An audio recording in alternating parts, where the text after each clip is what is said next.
Hello, hello, aloha, konnichiwa, namaste, bonjour, willkommen, buenos dias. Welcome to Mobile Metron, coming to you live from atop my roof in beautiful downtown Atlanta. It's a lovely day. I know global warming's going on everywhere, but we've had a little bit of a reprieve from the heat. One day this week, I don't think I was imagining it. I actually felt fall in the air, just a little bit. You know, you those little sneak previews. And so it is coming. Hey, Romanita, you're the first name I see on here this morning. Let me see who else is on. Leslie, good to see you. I'm not going to do a lot of intro today because I've got a lot to say, and I'm going to... Hey, Ed. Yeah, you noticed the picture of the bag. That was 3 years ago yesterday. That picture of me with the tube was right before we put in the water. It was an amazing day. Hey, Vicky. Hey, Keith. Hey, Constance. Hope you had a happy birthday this week. Hey, Samantha. Greg, good to see you. Hello, hello. Hey, Mom's on here. Kevin, good to see you. Hello, hello. Hey, Ann. I'm down in Trinidad. Good to see you. Avery, hello, hello. Hey, Danny, good to see you. Kimberly, hello. It's going to be a good group today. It is a good group already. And y'all go ahead and say hello to each other. Hey, Pam. That was awesome what you just posted, by the way. I'm not going to do affirmations. Hey, Deirdre. I'm not going to do affirmations and breathing. Hey, Michelle, because I have a lot to say today, and I'm going to make sure I get it all said. Beach. Hey, Freddie. Hey, Freddie, are you in Alaska? I know you were going up there. Hey, Rhonda. Good to see you. Hey, Galen. Good group. I love seeing all these names. Hey, Alethea. Hey, Cheryl. Anyway, you know, this time last week, I guess we'd already finished up on the beach by this time. I don't want to say anything about the meditation weekend because I want to include it. Oh, you're okay. Well, blessings to Alaska, Fred. Hey, Stephanie. Hey, Colonel Rogers. I need to make sure I get everything said today, and I'm going to talk about the. Hey, Lisa. I'm going to talk about the meditation weekend, which was a huge success. When I met with the boys Wednesday night, my sons Wednesday night, Judah said, how many of these have you done? And I said, 15. Well, one of them was virtual, but 15. And he said, you've had how many show up? And I told him it's usually around in this group. He said, Dad, that's amazing. You've done that many of them. They're all that well attended. And he said, I think I'm going to have to call that a win. I said, yeah, I know. It's awesome. And we've already scheduled number 16. It will be October 29th and 30th. Hey, Reg, back in Chattanooga. I'm going to go up there one day soon. I may rent us a room right there on the river because it's kind of that time of year. It gets kind of chilly early in the morning, so we'll see. At least I'll have it as a backup plan. But the last time we went to Chattanooga, it was awesome. I've got plenty of time to talk about that. Looks like about 20 something of you have already signed up for that one, so it's going to be another big one. And we'll be back in the theater first Sunday of September, which I think is the 4th maybe. And Jonah, who just left for another European tour, he'll be back. Hey, Lori, good to see you. Oh, from Cancun? Wow. All right, we tap into your Cancun vibes. I feel relaxed just saying the word. But Jonah, he'll be back from Europe by then, and he'll do music for us that day. And of course, we'll be back in the theater first Sunday of October. Okay, look, I'm just going to get right into this today. So I speak into the atmosphere and I say, let there be light. And I decree that as I stand here on this roof, that the Spirit of the Lord God is upon me to preach liberty to the captives, the opening of the prison to them that are bound, to appoint unto them that mourn in Zion, to give unto them beauty for ashes, the oil of joy for mourning, the garment of praise for the spirit of heaviness, that he might be glorified. And I decree that you have an ear to hear, and that I'm going to speak not from my mouth to your ear, but from my heart to your heart. I declare that our hearts are connected and that you hear what Spirit is saying through me and with me. I am a co-laborer with God. I am a fellow creator with God. So who's teaching today? It's God and it's me. We're like this, and then you, the audience, become the third part of that threefold cord. Without sounding grandiose, I want to say that what I'm about to say is going to cause a shift, and it's going to produce something new in the earth. It's going to establish, something's about to be established right here in these next few moments. So be it. All right. Let me give you some context before I give you the scripture. Last weekend was our 15th meditation weekend. We were down in beautiful St. Simon's. It was a really easy trip. It was just everything had a lot of flow to it, a lot of synchronicity. It's one of the few times that I didn't have to manage the weather at all. The weather was just super cooperative.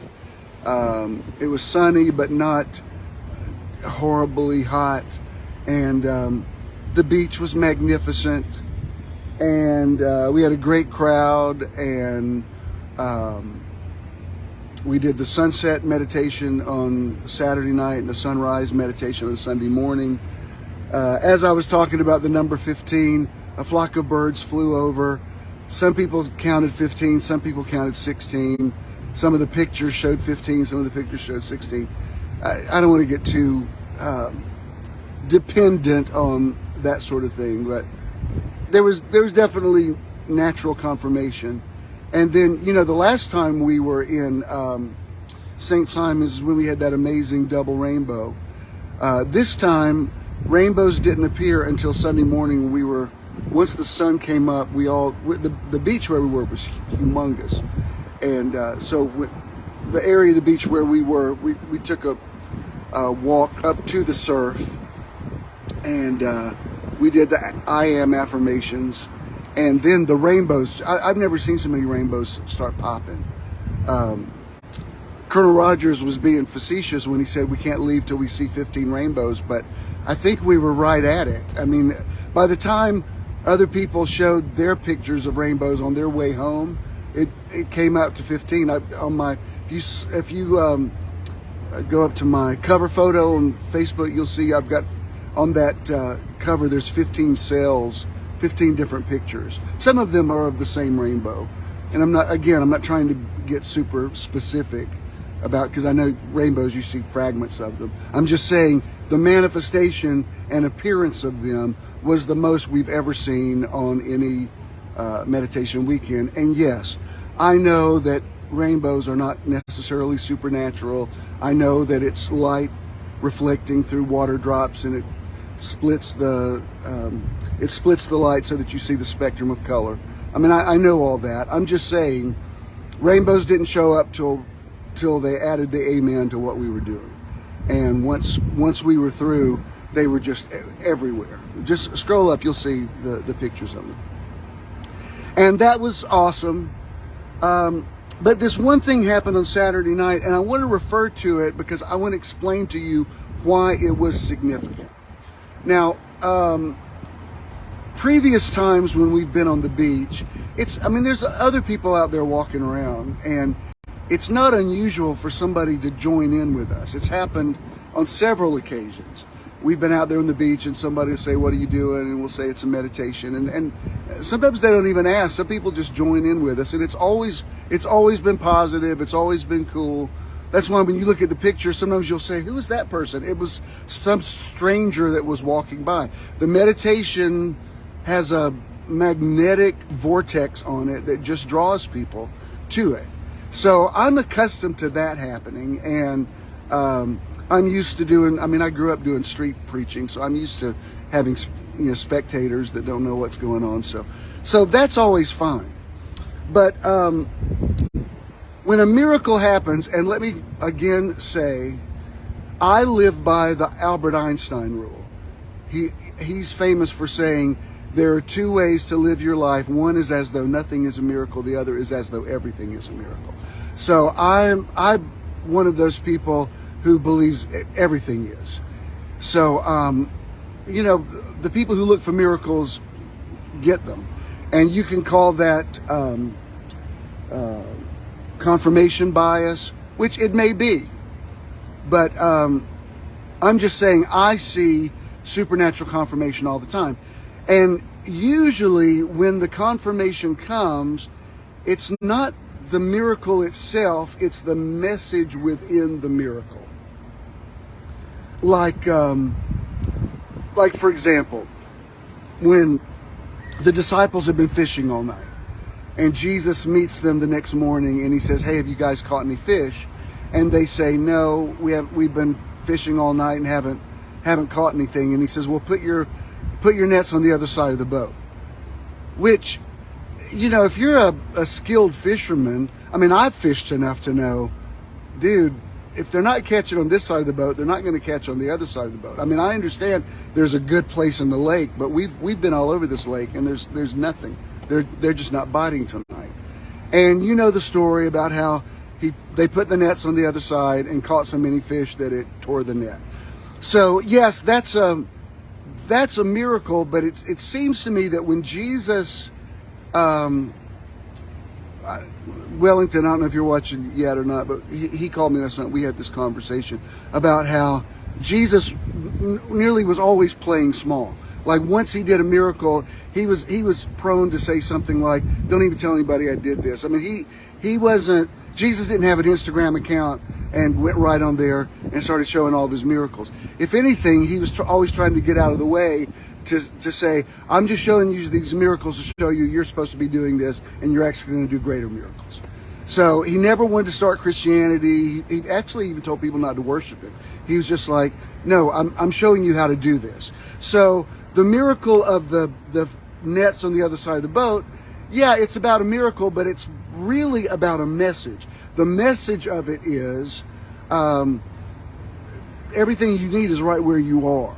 And sometimes all it takes is a little paradigm shift. It's just putting the symbolism of putting the net on the other side of the boat is having a different thought in the same place, and that's where the abundance opens up. And every one of Jesus' miracles has a message in them. Okay? So this little thing that happened, it's not something that's just earth-shaking, but it's profound to me because of what was said. It was not about the miracle, it was about the message in the miracle. All right. So when we met, before we, let me get this right. We met in preparation for the sunset on last Saturday evening.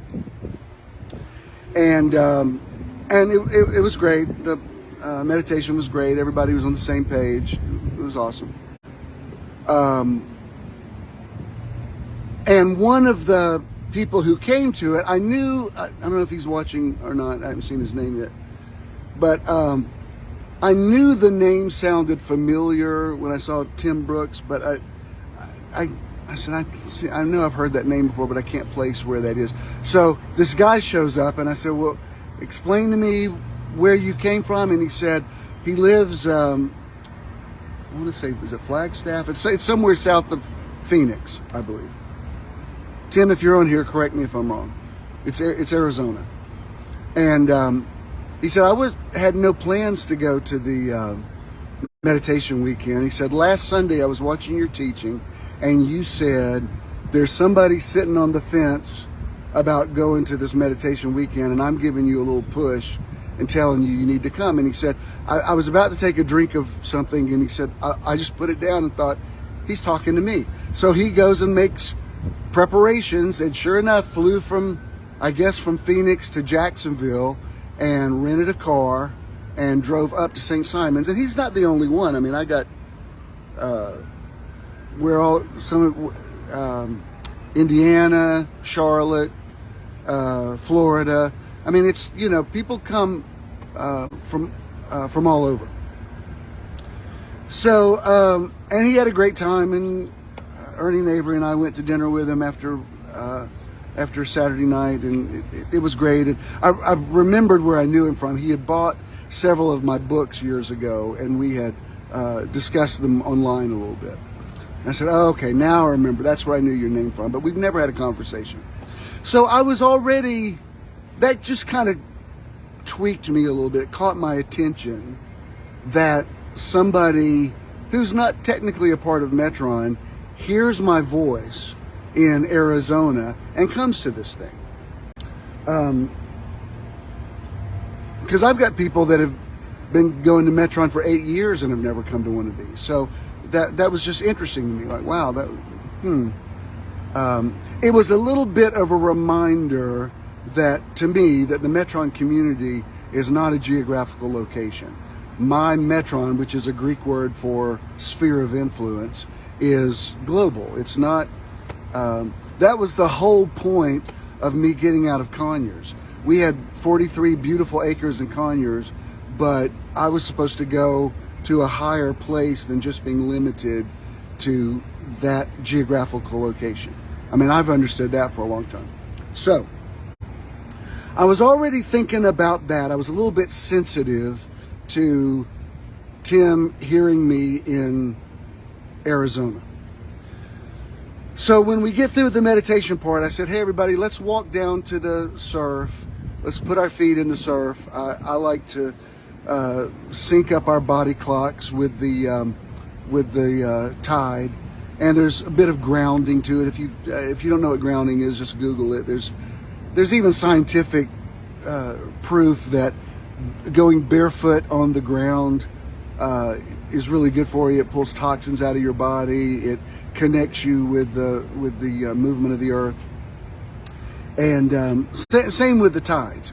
But it's also one of those things that it would be very easy for skeptics to sort of poo-poo that kind of thing. Like, really? You think standing in the surf is going to calibrate your body clock? It's one of those things I can't prove. And you're either into it or you're not. And I assume that the people that spend the money and drive the distance or fly the distance to come to these meditation weekends, I go from the standpoint that they're here for it. Like, I think I could pretty much introduce just about anything, and they'd be like, okay, let's go for it. I mean, they're very open, very evolved. I don't have to spend a lot of time trying to explain meditation to them or convince them. It's like, no, we're here. Let's do it.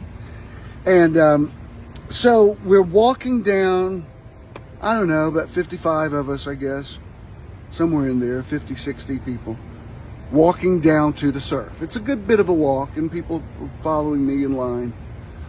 And as we get, and again, there's people sort of walking around on the beach. And so when we get down to the in the water, these two guys start walking. They come walking by right next to where we are. Black guy and a white guy. They both got beers in their hands. They're very in relaxed mode. And one of them looks at me and he says, "What are you guys doing?"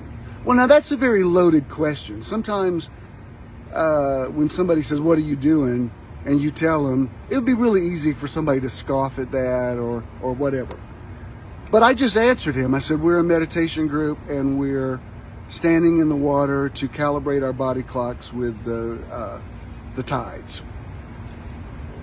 And those of you who are standing right by can bear witness to this. He doesn't say, "Oh, that's cool." He looks at me and he says, "You called me from Texas." Now that's what caught my attention. It's not that somebody asked what we were doing, because that's happened before. It's that his response was, "You called me from Texas."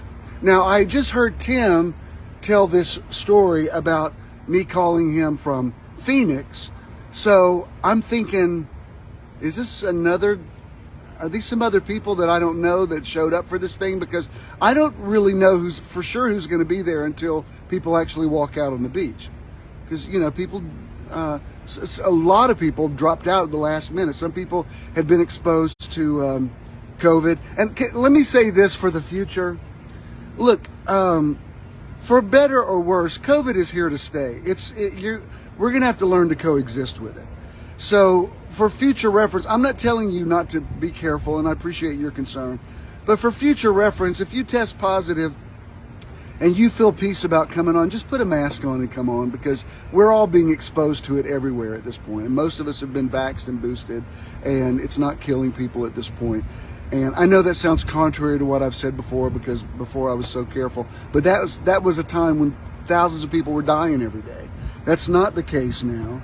So as much as I appreciate people being very sensitive to it, for future reference, like there was a software update on my phone this week, and I had to reset the facial recognition thing. And there's a new thing now that says, "Would you like to set up your facial recognition to recognize you with a mask on?" Which I did. So I thought, well, this is the new normal, and it just is what it is. And people could say, "Oh, it's a sign of the times, just because it's the last days." Look, diseases have been around forever. During Bible times, it was leprosy that was airborne, and leprosy would get in people's houses, and they had to burn the house down. And in the Middle Ages, it was the Black Plague. Why is it happening now so much? Because people are traveling around the world constantly, and there's no way to quarantine everybody from everybody else.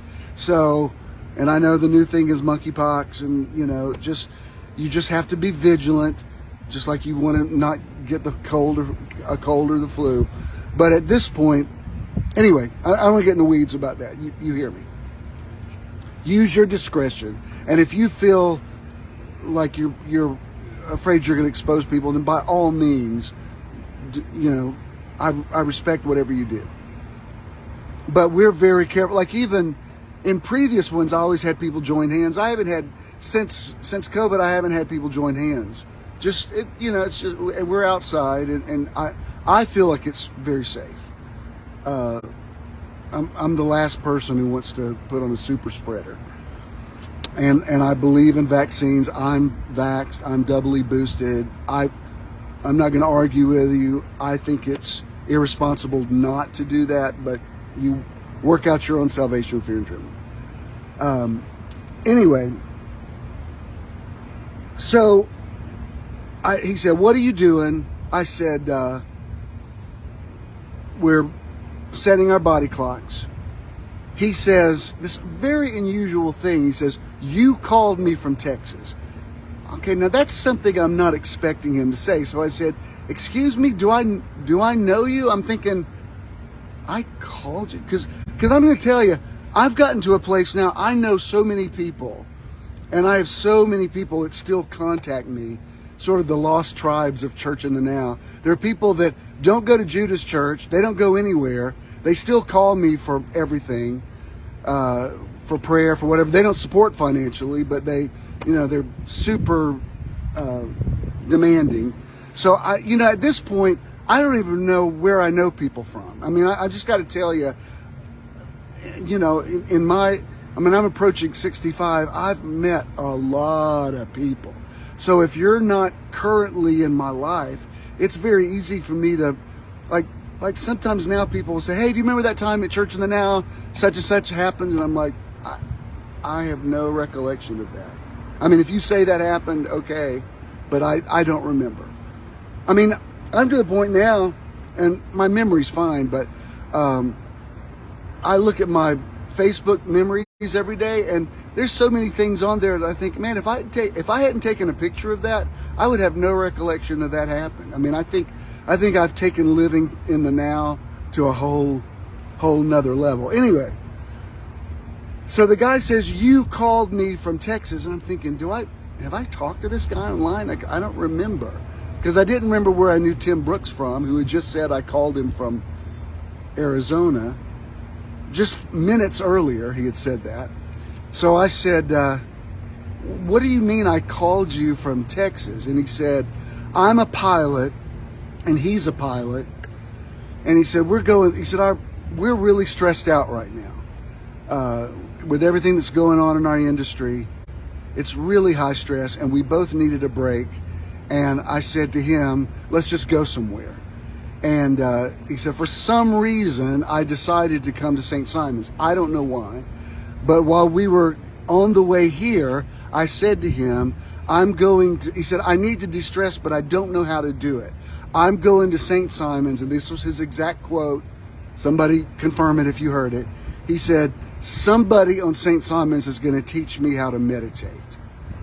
And then he said it a second time, because I said, wow, that's amazing. And he said, no, dude, you called me from Texas. He didn't say, oh, this is really cool that I happen to be here at the same time.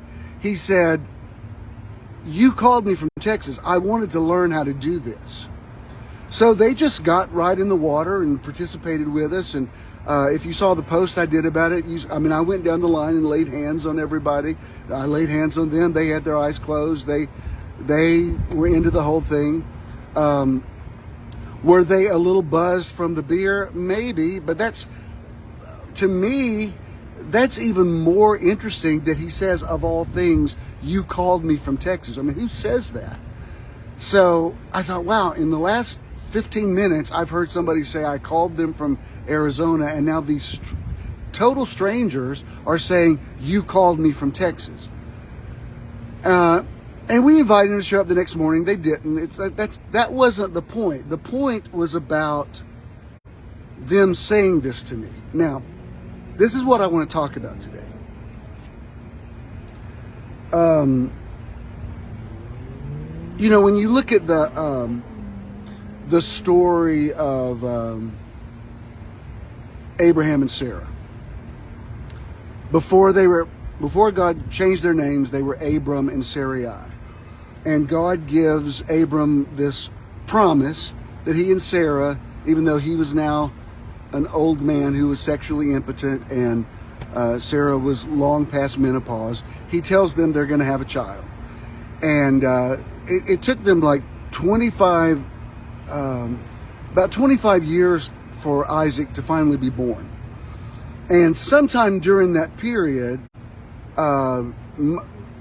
somehow, and this was before Viagra, but somehow Abraham got his virility back. And so when that happened, Sarah,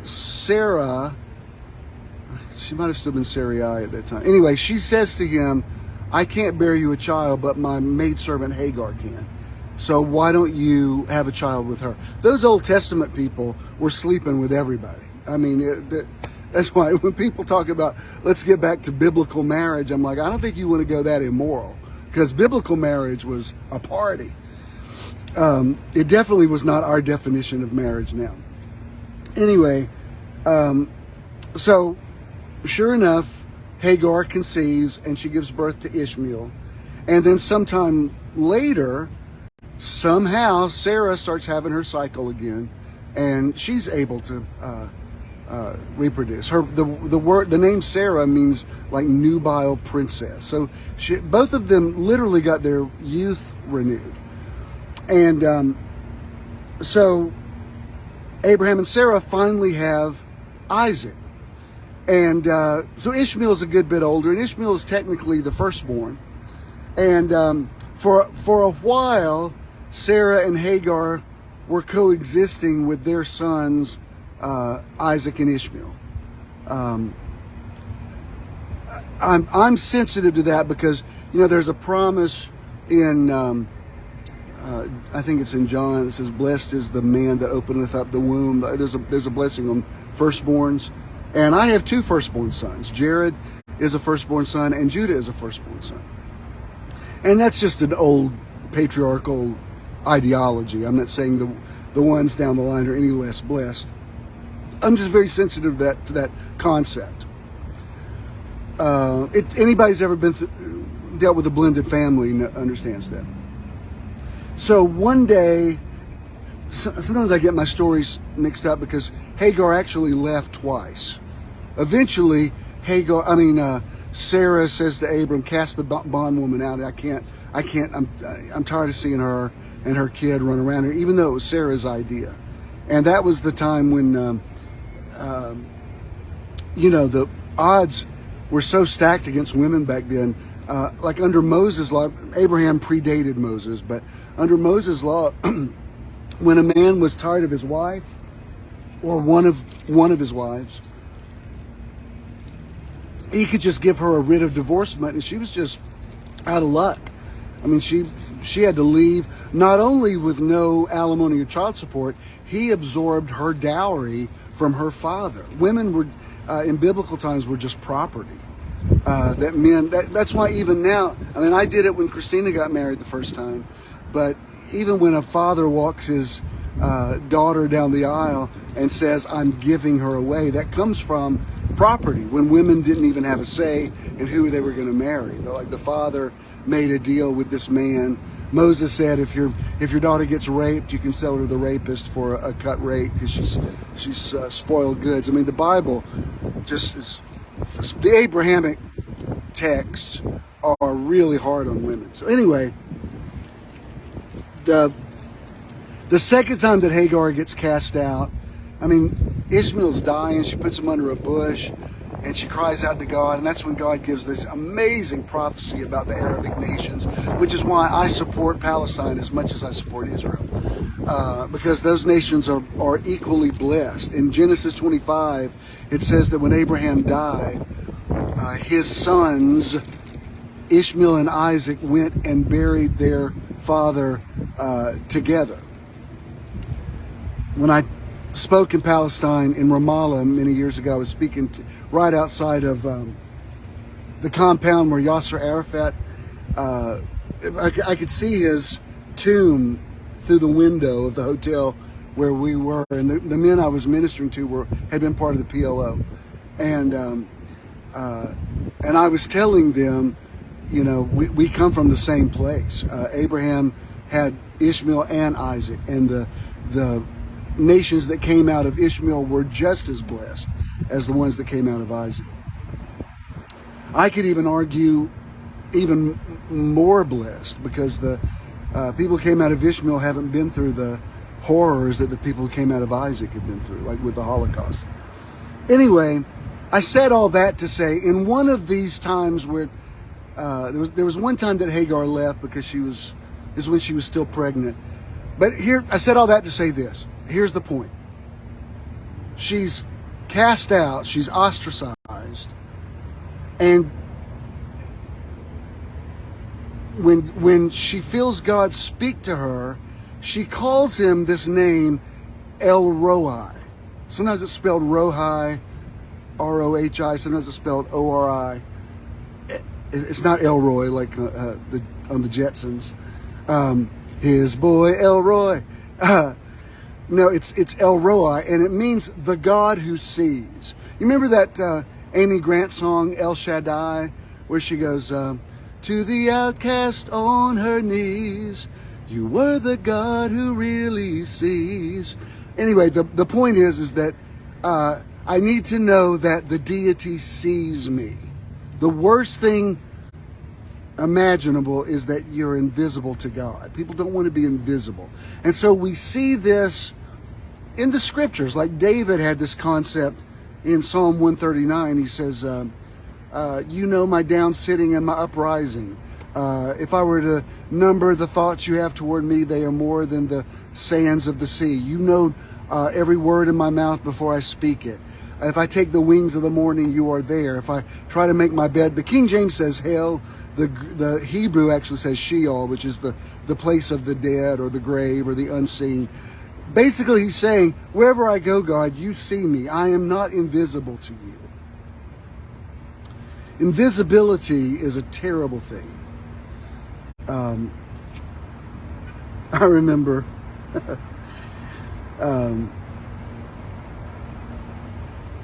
I remember a time in my life where I hadn't totally come out publicly yet, but I'd already been through some things, and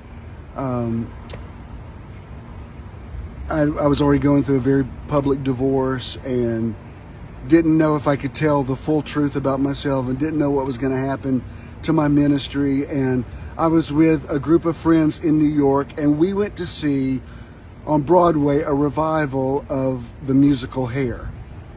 Yes, that Hair. Yes, it had nudity on the stage. It was tastefully lit. It was not pornographic. It was what it was. But there's a line in there where that's where the song Aquarius came from. Anyway, there's a song in there where the hippies are singing, I'm black, I'm pink. They're like they're tripping out on drugs, and they're all expressing themselves through colors. And then one of them says, I'm invisible. And when he said I'm invisible, I don't know why, I just burst into tears. I had to get up and leave, and the people with me said, are you okay? I said, I need to go outside. And it was just, there's no way to explain to you where I was in my head, because I thought, if I tell people the truth about myself, I'm going to lose my entire legacy, which turns out it's not true. Now I'm completely visible. Now, when the Creator comes to walk with me in the cool of the day and says, where are you? I'm like, right here, naked. It's like I don't hide anything. But back then, I was like, church world is such a masquerade party, and it's so built on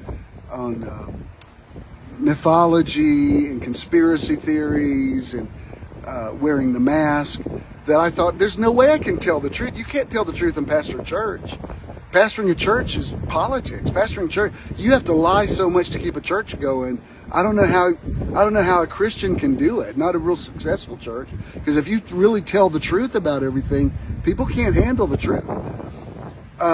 So I'm very sensitive to invisibility. And then Jesus comes along and he says things like, even the hairs on your head are numbered. And he says there's not the God who sees a sparrow that falls.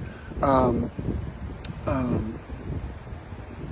y'all listening to me? Y'all are talking about Prague and stuff. Y'all right here. But the idea is, I want to know that God sees me. I need to know that God sees me. Now, this whole idea of this guy saying, you called me from Texas. This is what caught my attention. And I've had things like this happen before. Like I remember one time when I was working with the Global Peace Festival, I told them that was the son of Reverend Sun Young Moon. And I told them when I started working with them, that I said, look, I love what you're doing, the ecumenical thing that you're doing, but I'm never gonna see Reverend Moon the way you guys see him. And if anybody from the Unification Church is watching, they're beautiful people, and they spent a lot of money on me, flying me around the world. I have nothing but respect for them. I was just saying, I'm not ever going to see him the way you guys see him. I think I talked about this maybe last week.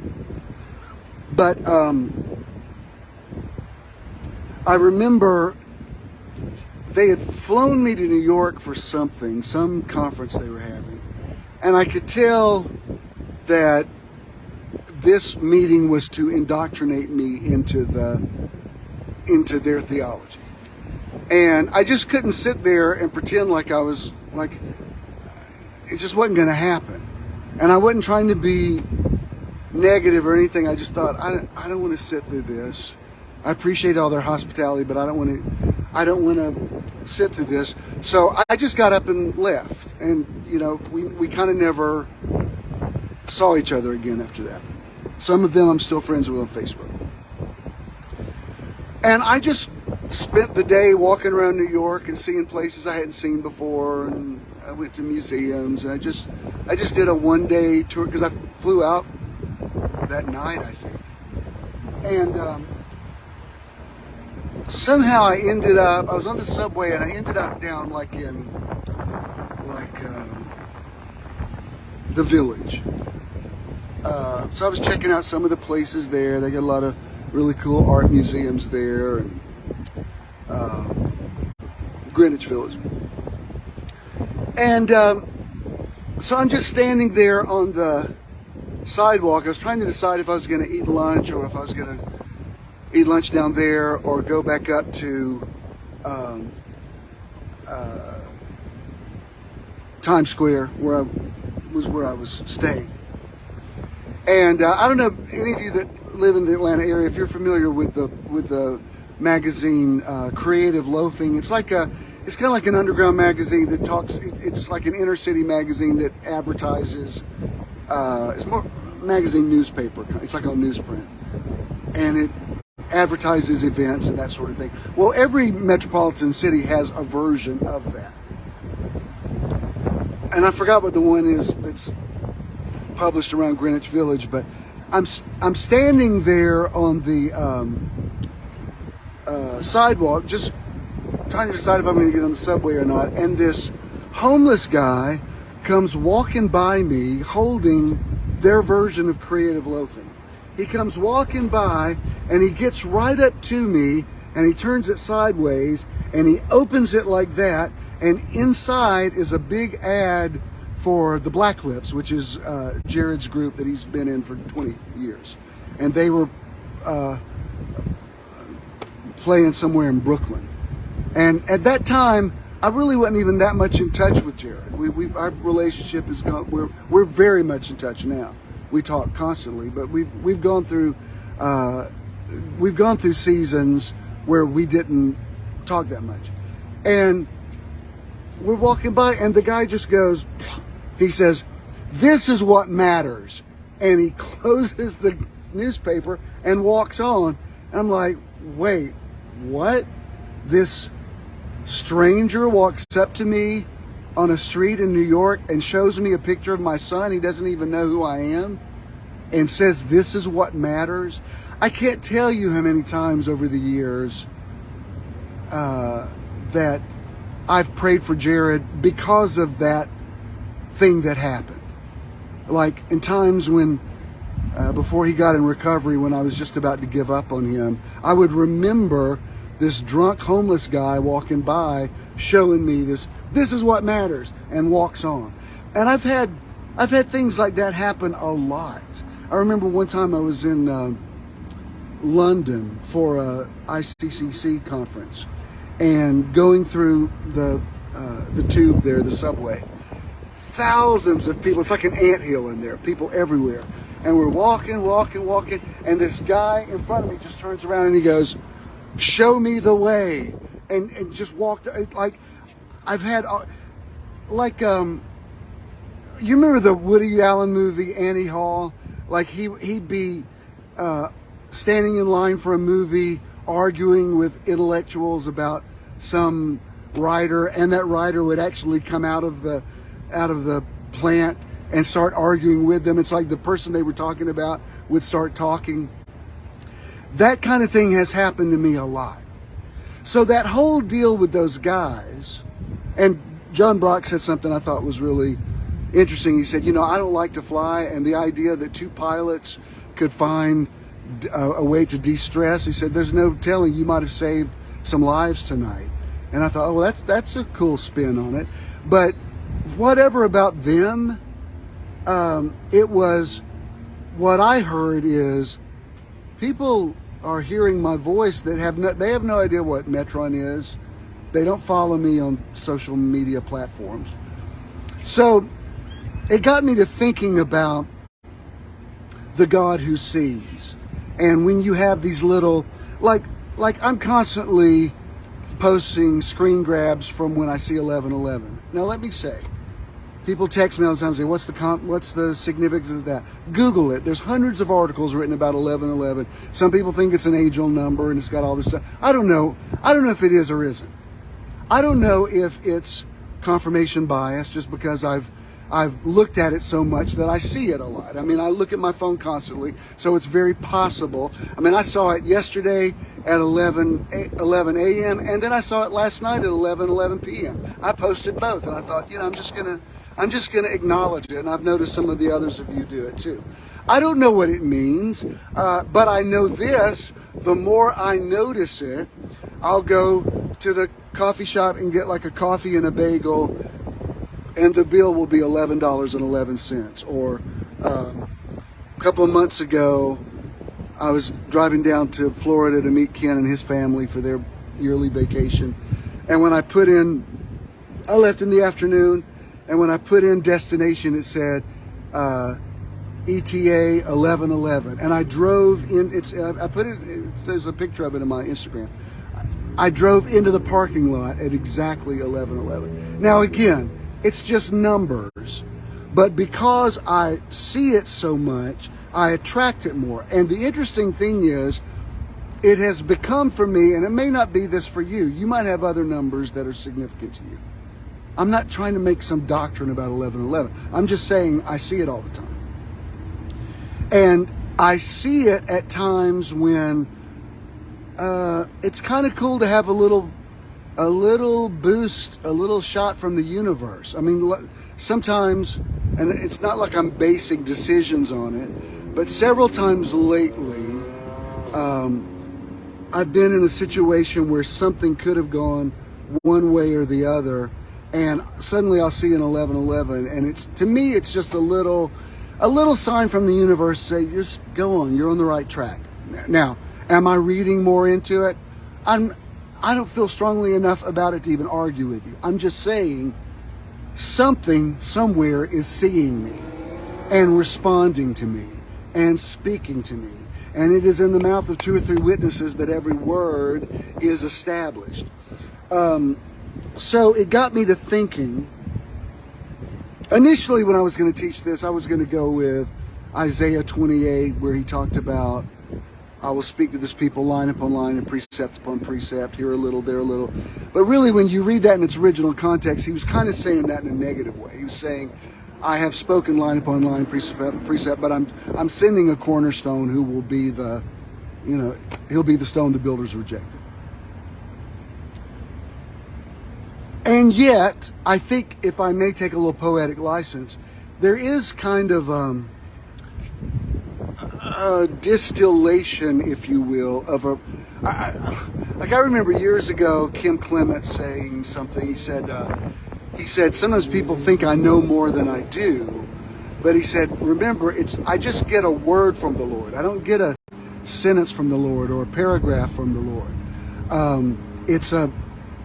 It's like, remember when Batman, I'm sorry I'm making so many pop culture references, but that's how I think. Remember when Batman and Robin would be in the Batcave and they would get some message from the Riddler and they would put it together and they come up with some wild 6 degree of separation and go, oh, that means so and so. I think that's the way destiny is revealed. You get little bit, like for instance, the next time, if I have any doubt that my voice is still being heard, I'm going to remember that pilot on the beach saying to me twice, you called me from Texas. He didn't say, this is really cool that we ended up here. He specifically said, you called me from Texas. What an unusual thing to say. So it got me to thinking about this. Back in 2004, this movie came out called What the Bleep Do We Know? And that's the first time I ever saw or became aware of Dr. Joe Dispenza, who at the time was just listed as a chiropractor. He's sort of evolved into something even more than that now. But I remember, this is what caught my attention about him. I really liked him. And hang on.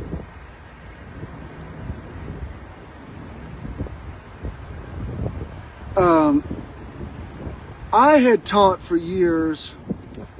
Hang on, can't see out in the sunlight.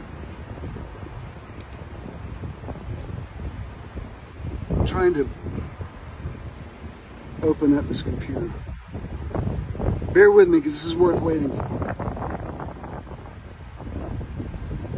Where's the arrow? All right, I can't get it open. Google Joe Dispenza "Create My Day" quote, and it'll come up. It's from 2004. Wish I could read it to you, but maybe this is better. I had taught for years about the same way that God brought the animals to Adam to see what he would name them. That every day God brings to you a day for you to name, or whatever you name it. It's called that. But he's the first person I ever heard use the phrase "I create my day." And I'll find it and post it in the comments down here later. But he talked about, he said, when I wake up in the morning, I put something out there, and initially he didn't call it God. He said, I put something out there, I create my day.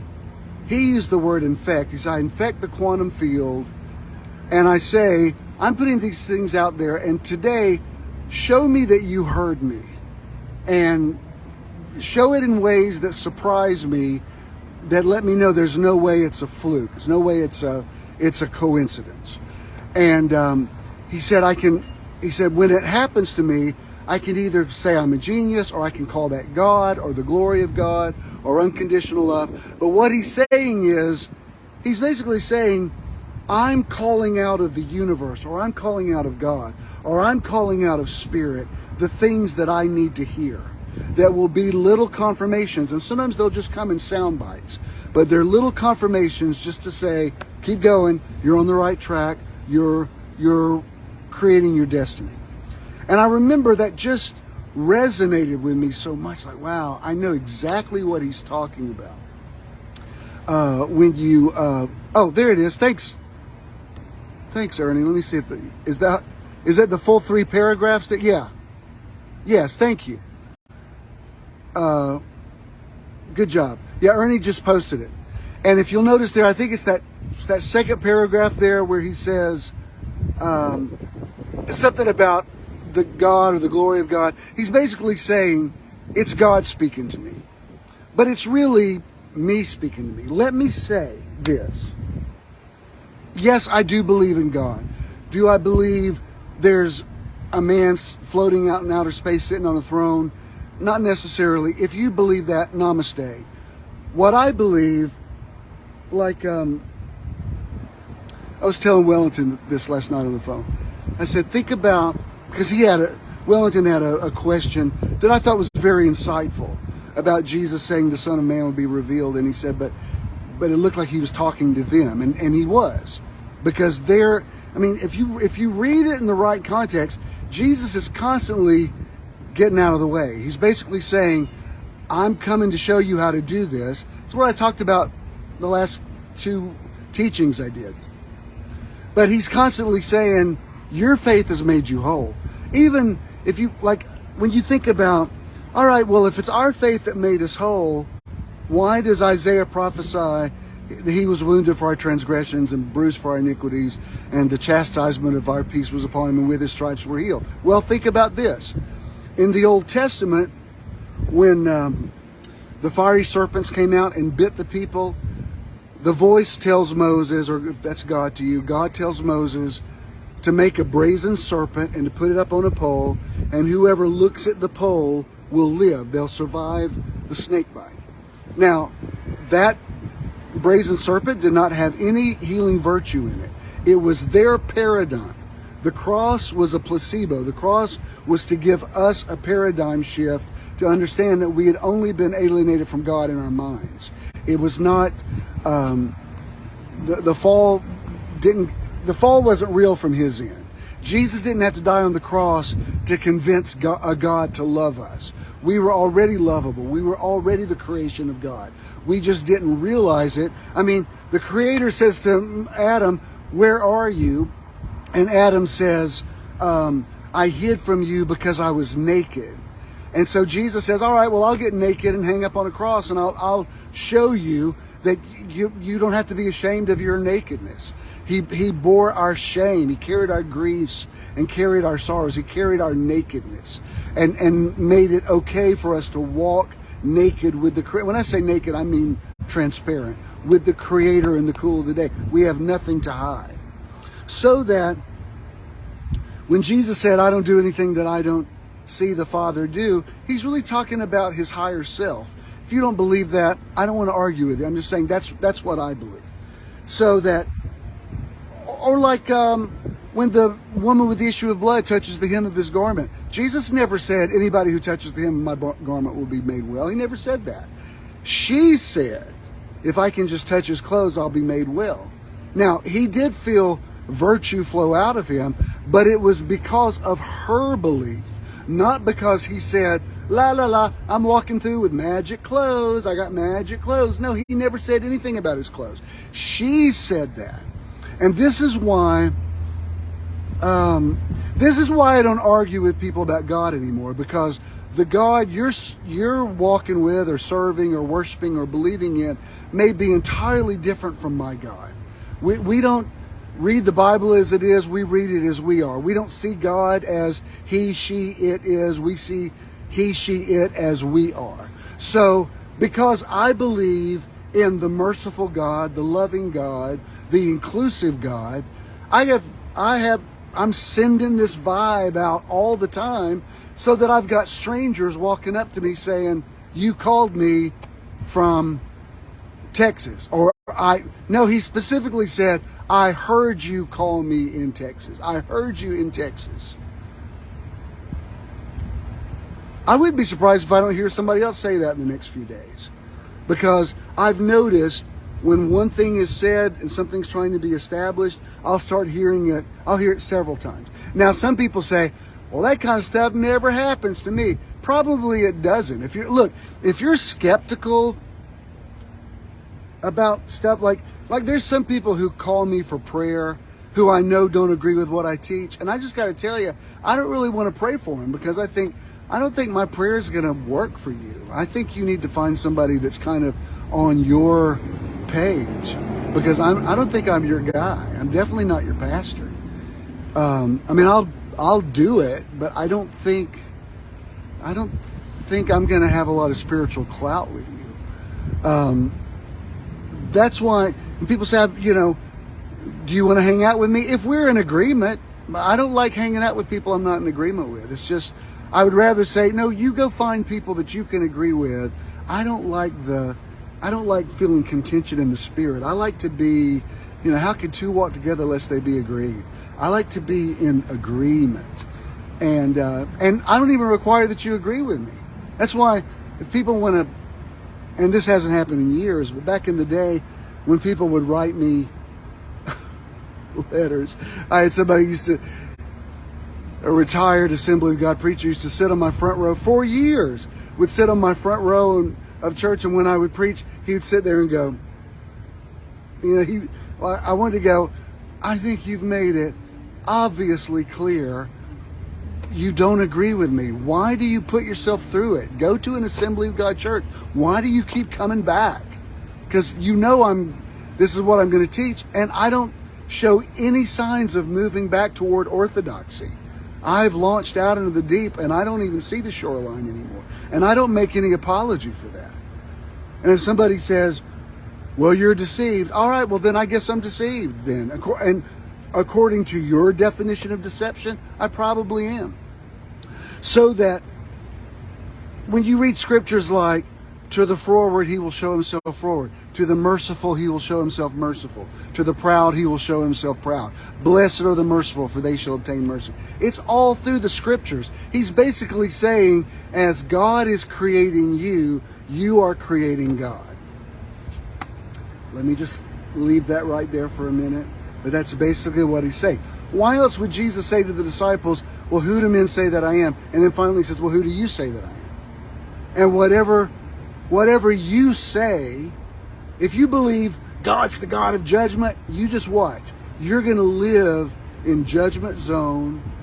You're going to just be stressed out all the time, judging everybody, because you've created a judgmental God. And you'll start noticing, I mean, Jesus said, judge not lest you be not judged. What else could he mean? He's basically saying, you can create the judgmental God if you want to, but just watch out, because the God you're going to create for yourself is just going to judge the living daylights out of you.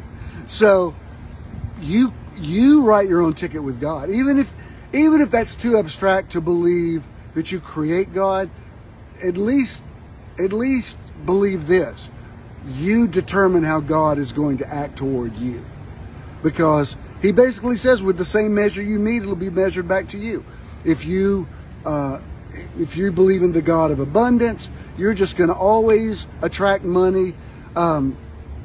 Avery asked me last week, she said, are people giving to you directly? I said, why are they not giving to the ministry? She said, well, not really. And I said, oh, yeah, some people do a little bit on Sunday, but I said, I'll say something about it, but I'm not worried about it. I don't worry, and not that she was either, but she's, looking at the books and everything. I said, I remember thinking, I'll always have money. I'll always attract money. I'll always be prosperous. I've never worried about it, and it's always come through for me, always. I've always had people to help me.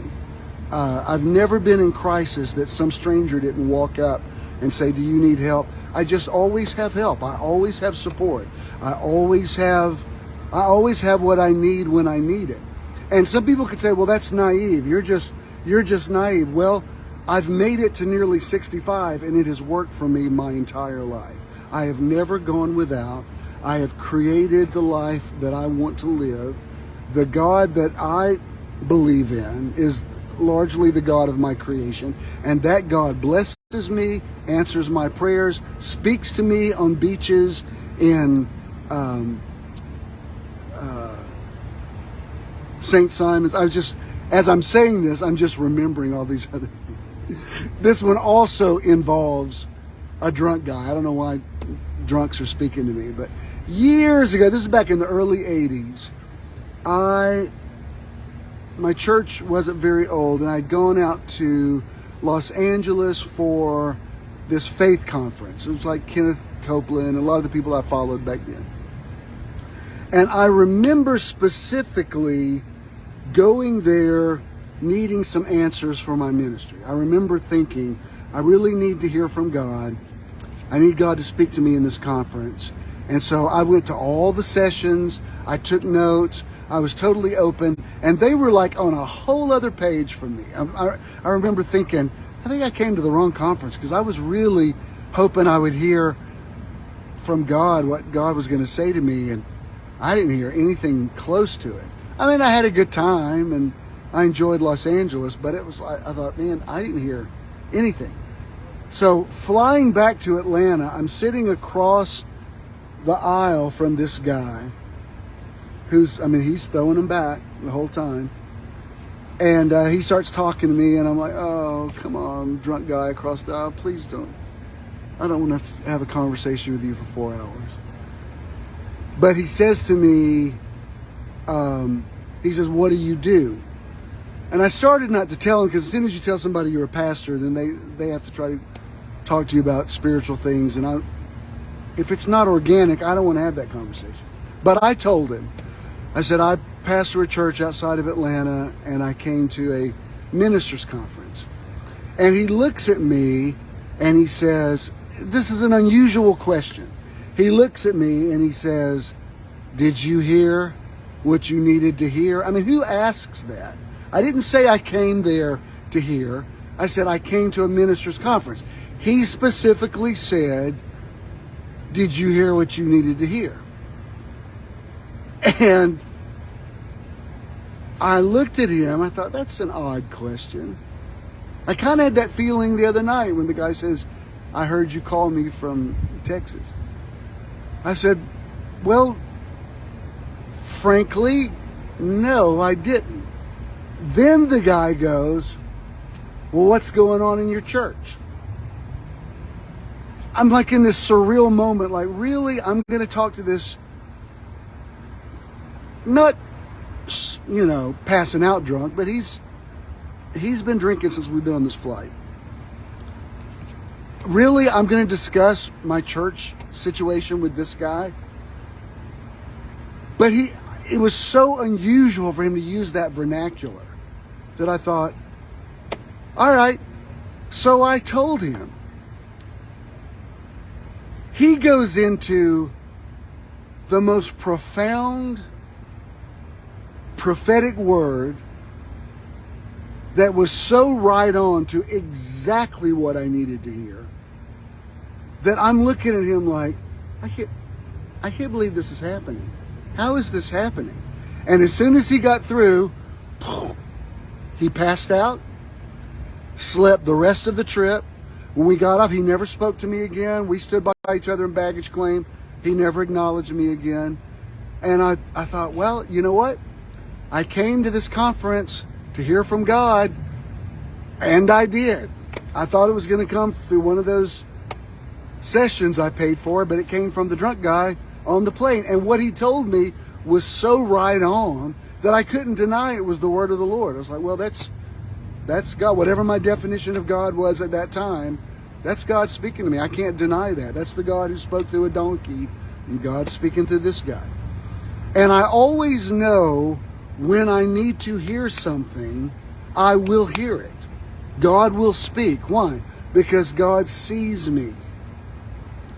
This is what I want to leave with you today. God sees you.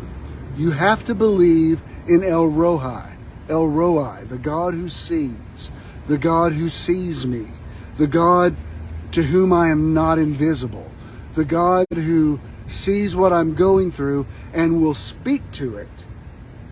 This is one reason I love meditation so much. When people say to me, do you not pray anymore? I'm like, yeah, sure, I pray. But let me tell you, it's not that I think meditation has replaced prayer, but I would put it up there right beside it at least. Because I think if you can get quiet, you will hear the answers. And you might not hear them while you're sitting there in meditation, but you'll hear them in the next few hours, the next few days. You get yourself into a place of quietness, and God will speak. Listen to me. God sees you. God wants to speak to you, whatever your definition of God is.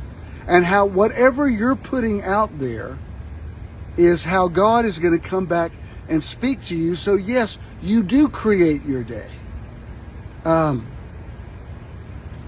that I doubted it before, but I will never wonder if people in other places hear me, because I think, you know what, they hear me even if they don't hear the podcast or know who I am. They still hear me. And I mean, as I'm saying this to you, I'm thinking of anecdote after anecdote after anecdote. It's even some things I hadn't even thought of today that's come. I don't have time to go into them all.